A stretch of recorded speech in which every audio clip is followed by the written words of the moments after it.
Bonsoir Félicité Liamoukuru. Bonsoir. Alors vous êtes rescapé du génocide rwandais dans lequel quasiment toute votre famille a été massacrée à l'exception de l'un de vos frères qui a survécu comme vous. Comment est-ce que vous vivez, vous, ces périodes de commémoration? C'est des moments de grande sensibilité, très délicats. On entend pas mal de témoignages qu'on n'a jamais entendus peut-être avant, puisque les langues se délient petit à petit, à chacun un rythme de commencer à sortir petit à petit du silence. C'est très chargé d'émotions, de prise de conscience de plus en plus de tout ce poids de transmission qui repose quand même sur les épaules des rescapés. Ouais, donc des moments indispensables pour ça aussi, pour permettre à des langues de se délier, même si on le verra au cours de cette émission, c'est très difficile, mais aussi ces moments de prise de conscience, et vraiment ça le reste. C'est des moments incontournables en fait. Même pour nous, rescapés, on a vraiment besoin d'un moment particulier pour commémorer les victimes. Donc c'est très important pour nous. Ina Valneau, bonsoir. Vous êtes directrice du Centre d'éducation à la citoyenneté au Centre communautaire laïque juif et vous menez notamment dans les écoles des actions de sensibilisation sur notamment en tout cas sur le génocide des Tutsis, pas que celui-là d'ailleurs. Est-ce que des programmes particuliers sont prévus justement pendant les périodes de commémoration? Oui, en effet, vous l'avez dit tout à l'heure, nous entrons dans la phase des commémorations et donc au CCLJ, cette commémoration a d'ores et déjà commencé avec une programmation particulière pour les élèves du secondaire supérieur, 2 journées au cours desquelles nous allons leur présenter un film de fiction et un témoignage et puis une discussion avec le témoin. Félicité a participé ce jour même à une de ces journées. Et puis vendredi soir, nous aurons en avant-première le nouveau film documentaire d'André Versailles. Ouais, dont on verra d'ailleurs quelques images au cours de cette émission. Lors de vos passages dans les écoles, Ina Vanlo, est-ce que certains élèves vous demandent pourquoi on leur parle aujourd'hui à eux du génocide des Tutsis? Alors, il pose la question autrement et elle a un autre sens. C'est comment ça se fait qu'on me parle uniquement maintenant de ce génocide? C'est-à-dire qu'ils ont beaucoup entendu parler de la Shoah en général. Ils connaissent la réalité relative du génocide des minorités chrétiennes dans l'Empire ottoman, mais le génocide des Tutsis au Rwanda, ils en ont jamais entendu parler. C'est pas dans les cursus scolaires? Les génocides sont dans le cursus scolaire. Je pense que peu de profs peuvent consacrer vraiment du temps au génocide des Tutsis au Rwanda. Les cours d'histoire, on le sait, sont réduits à peau de chagrin dans l'enseignement général. Ouais, Félicité Liamoukuru, c'est aussi parce que vous allez dans les écoles notamment. Oui. Vous allez témoigner, vous parlez de votre expérience. Comment réagissent les jeunes quand vous les rencontrez? Moi, je les trouve très, très attentifs. Très curieux de savoir déjà comment est-ce que, après ça, j'ai pu revivre. Voilà, ils ne me trouvent pas si vieille que ça. Et donc, il y a une communion que je trouve quand je raconte aux jeunes. Et le courant passe beaucoup mieux que quand vous parlez à un public qui est varié. Non, les jeunes, pour moi, je m'attache de plus en plus à leur transmettre aussi cette histoire. Oui, donc ça se passe très bien. Vous dites, ils ne me trouvent pas si vieille que ça, ce qui sans doute leur fait comprendre aussi que ce génocide des Tutsis est très proche. Oui. D'ailleurs, la plupart ont la tranche d'âge que j'avais pendant le génocide, presque 16 ans. Plus que ça, 17 ans jusqu'à 18 peut-être, mais et moi, je m'identifie à eux et également, ils se disent, tiens, elle avait notre âge. Et ça permet de leur dire que c'est pas très loin, il n'y a que 25 ans, c'est encore très très frais. Et ça éveille leur curiosité, je pense aussi. Oui, Ina Vanlo, ça s'inscrit dans quel type Mais j'aimerais revenir sur ce que vient de dire Félicité, parce qu'en fait, Allez-y. je pense que c'est la nature du crime aussi qui fait que ton témoignage est particulier.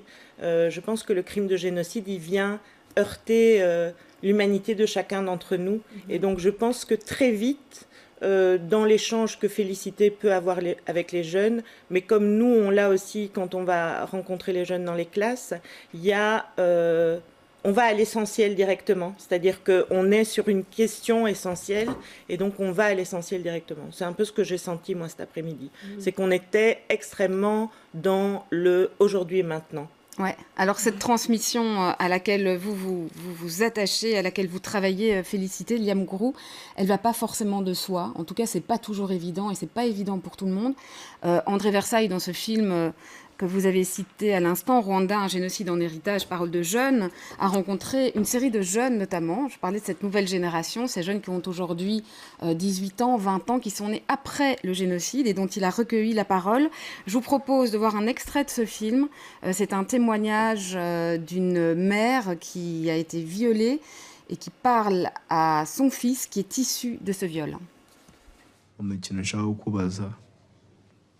Ni umunsi ukomeye kuri njye kuko nashaka kumenya amateka yanjye. Ni iki cyaguteye cyatumye ufata umwanzuro wo kujya kunderesha ahandi atari we wandeze kuva navuka? Ko nakubyaye nkiri muto ntabashije kukurera. Ntari bwageze igihe cy'uburumbuke ngo menye ngo ndatwara inda nte, nta n'amabere nanagiraga, mbana n'inda, ngeze igihe mvuga ngo ndakubyara. Nari mfite umubyeyi nasigaranye nawe, niwe naguhaye arakurera.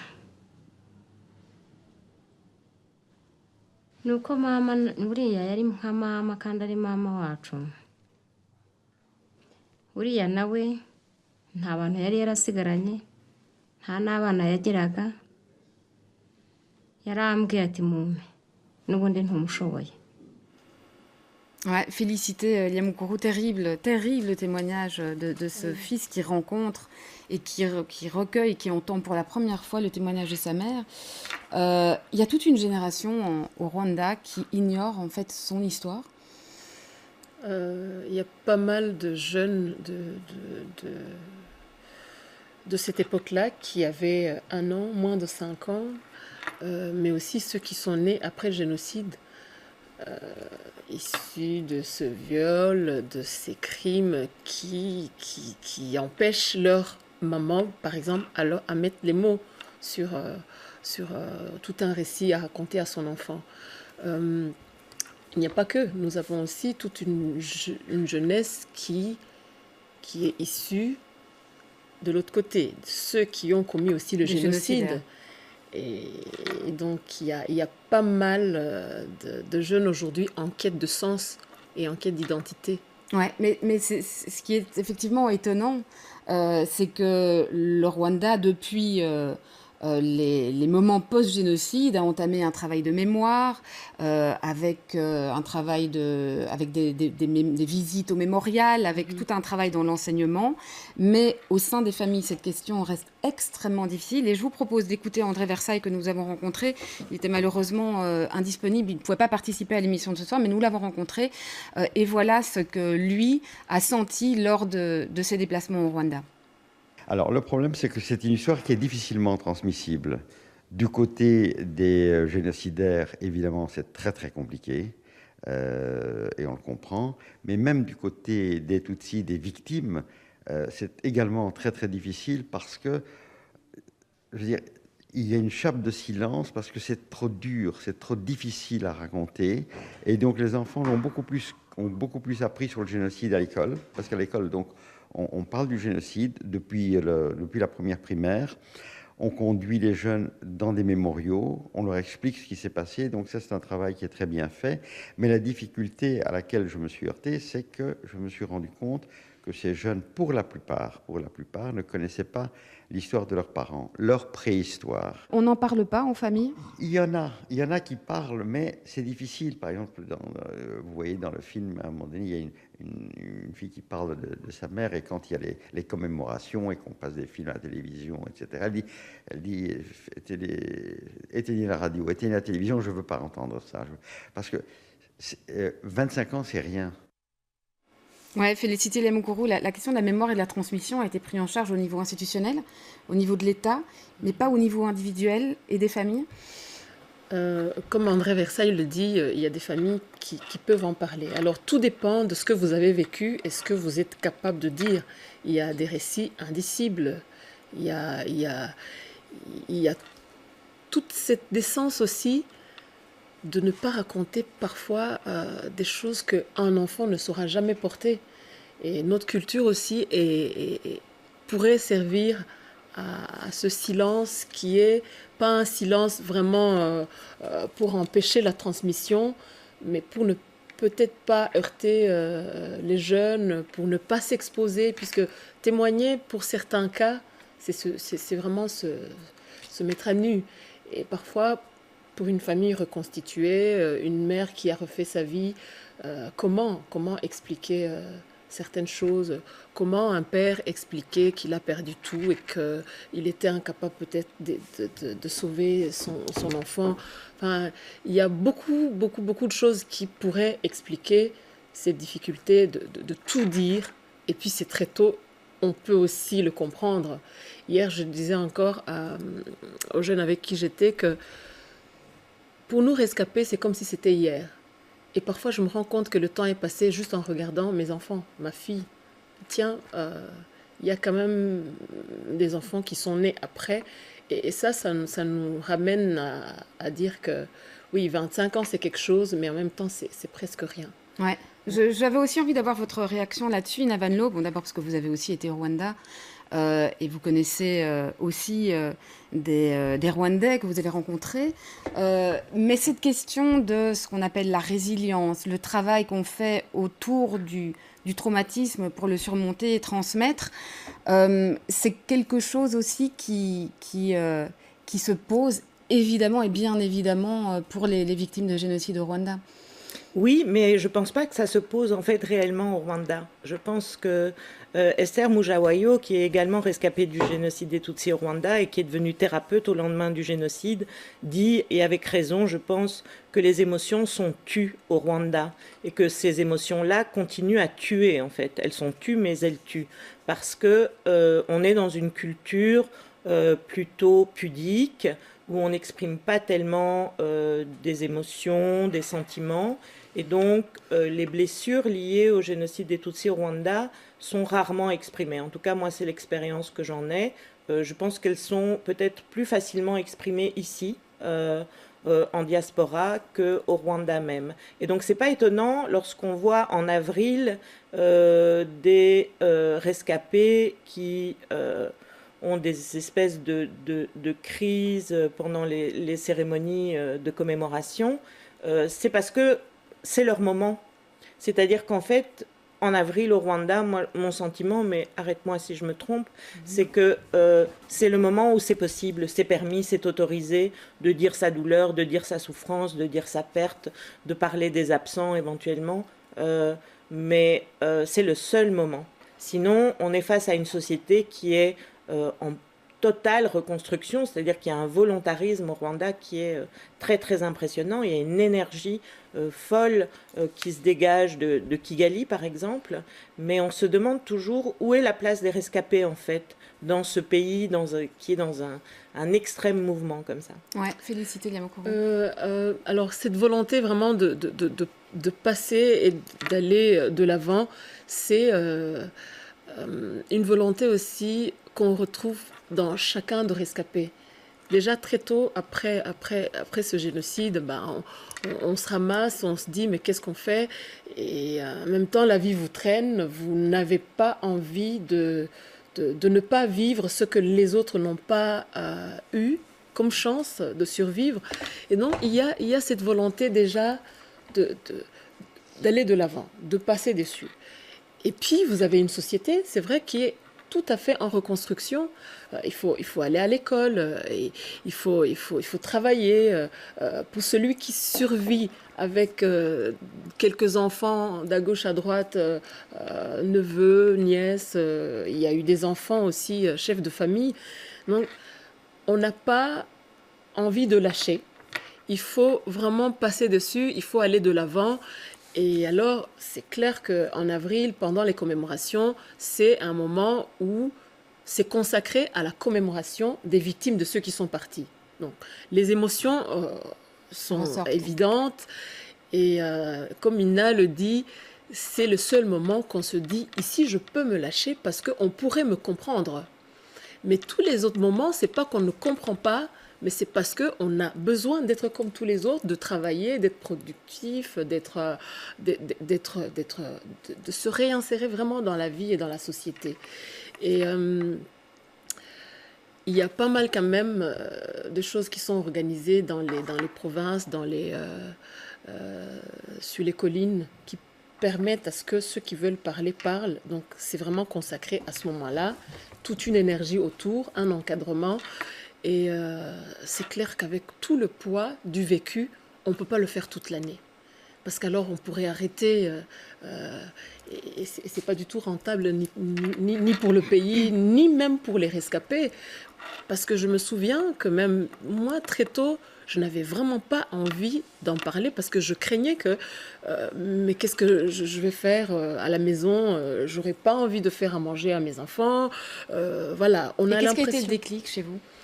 Alors le déclic, c'est que à un moment donné, j'avais l'impression que voilà, j'ai fait mes enfants, ils sont allés à l'école. Petit à petit, j'ai l'impression de faire asseoir certains objectifs de ma vie, de me reconstruire, de reconstruire une famille.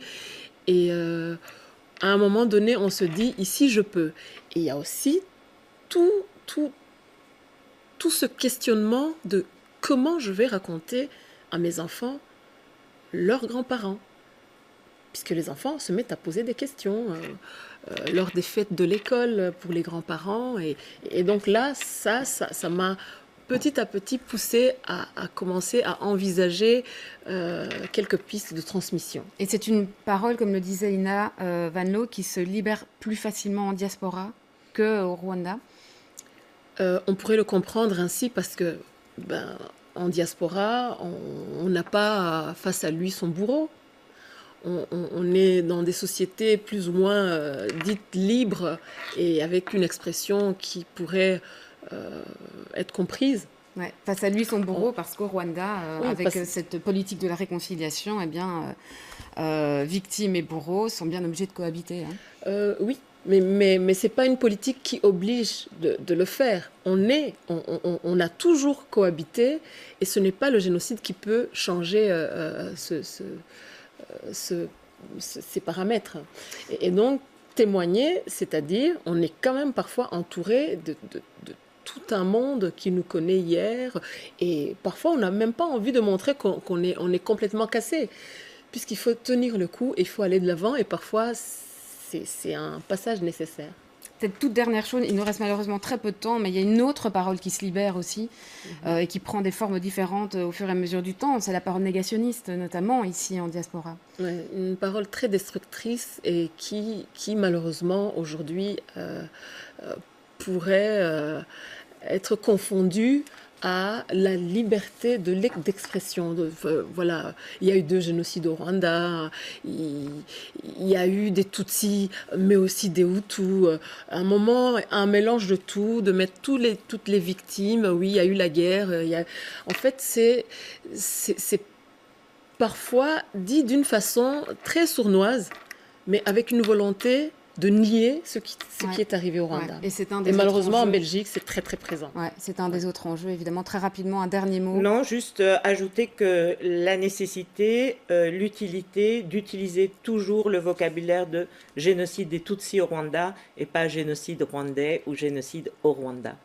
Merci, très bien, très juste mise au point. Merci à toutes les deux. Merci, félicité Yamoukoro pour votre témoignage et votre expérience. Merci Ina Van Loo pour votre expérience également. Et je rappelle que le film de André Versailles est à voir en avant-première ce vendredi 5 avril au Centre communautaire laïque juif. Merci à toutes les deux.